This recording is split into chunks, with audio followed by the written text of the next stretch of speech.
What up, y'all? Chris here to do a delayed, whatever you want to call it. Better late than ever. Post-fight thoughts on last night's UFC on Fuel 3 card. I know I said I don't usually do post-fight vids. That's a lie. In my predictions piece, I usually don't do post-fight vids for Fuel cards, FX cards, Fox cards. Just pay-per-views. I usually do it right after I get home from watching pay-per-views. But I said if it was really something special, I might do it. Anyways, the reason it's delayed, I don't get Fuel TV. I've said it time and again. I don't get Fuel TV. Had to watch it on a stream. Let's be honest. I watched it on a stream.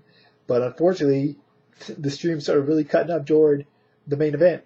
So I caught it, but it was stop and go, so I wanted to go back and rewatch it later on, which I did. So I didn't want to do a video last night after that. And then today I've just been busy running around. I had to do errands to run. So anyways, real quick, Tom Lawler pretty much knocking Jason McDonald in retirement in no time. Good one for Filthy Tom Lawler. Good for fans of his that like watching his intros and his weigh-in intros. Igor Pokrahak against Fabio Maldonado. Hell of a fight. One of the best fights of the night. Just these two dudes going toe-to-toe. Slugging it out. Maldonado, one of the best body punchers in the sport. But it's funny because he has terrible Muay Thai clinch defense. Often you'll see him when he's doing those body shots not defending the clinch. Eventually that's going to catch up to him if he faces someone that's got some real devastating knees. But it's a good fight. I thought Maldonado deserved a decision. I thought he got ripped off. Especially since it was unanimous. It wasn't even a split decision. So I want to hear your guys' thoughts on who you thought deserved to win the fight. Do you think the right guy won, or do you think Maldonado got jobbed?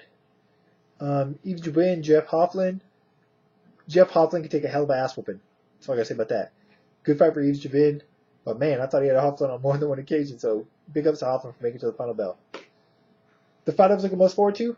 Cowboy Cerrone taking on Jeremy Little Heathen Stevens. Wasn't the barn burner that I anticipated, but that's only because it was pretty one-sided. I figured Donald would win. He's just a better fighter, more well-rounded, and he showed it. Mixed up his attack, took Jeremy's leg out, especially his lead leg, got the better of the hands.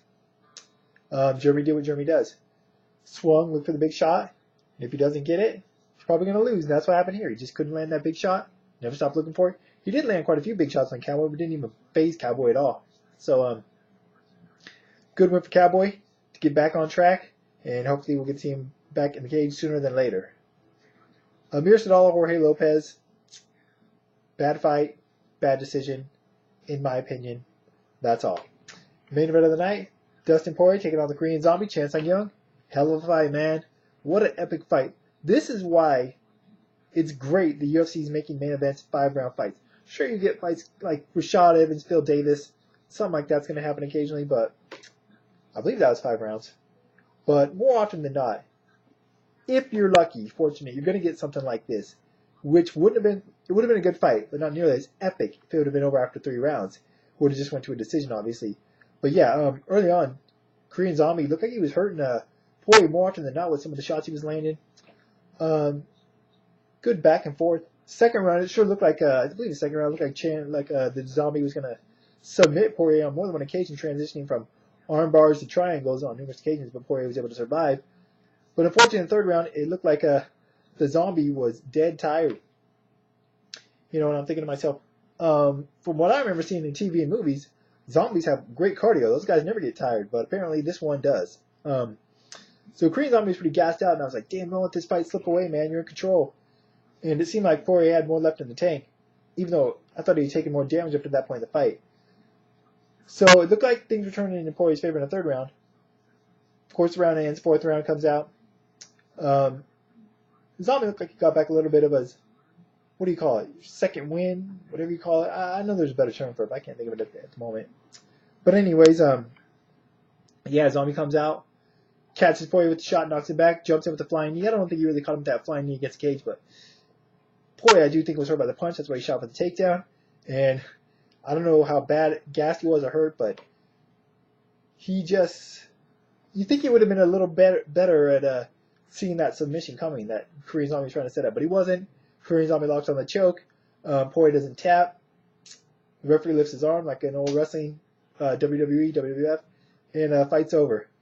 Korean Zombie gets an epic win.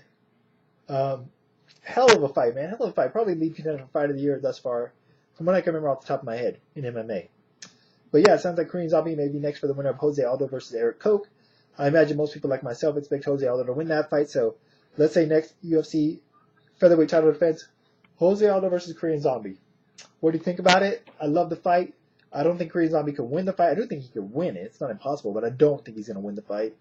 But let's say it's Aldo versus Zombie next. How do you see that fight going down? Do you think the Korean Zombie has a chance to pull off the upset? And just what do you think about last night's fights overall? Main event, Stevens Cerrone, and what do you think about the decisions in Sadala Lopez and Pakrahak Maldonado? That's it for now. Once again, great event. And like my boy Mike said, my partner on ScienceOfViolence.com, it's a great card, great event, probably the best since the Fox deal. It's too bad not that many people are going to get to see it. It's the only downside. Anyways, links to ScienceOfViolence.com, Twitter, Facebook, all that stuff in the information part of it as always. Till next time, I'm out.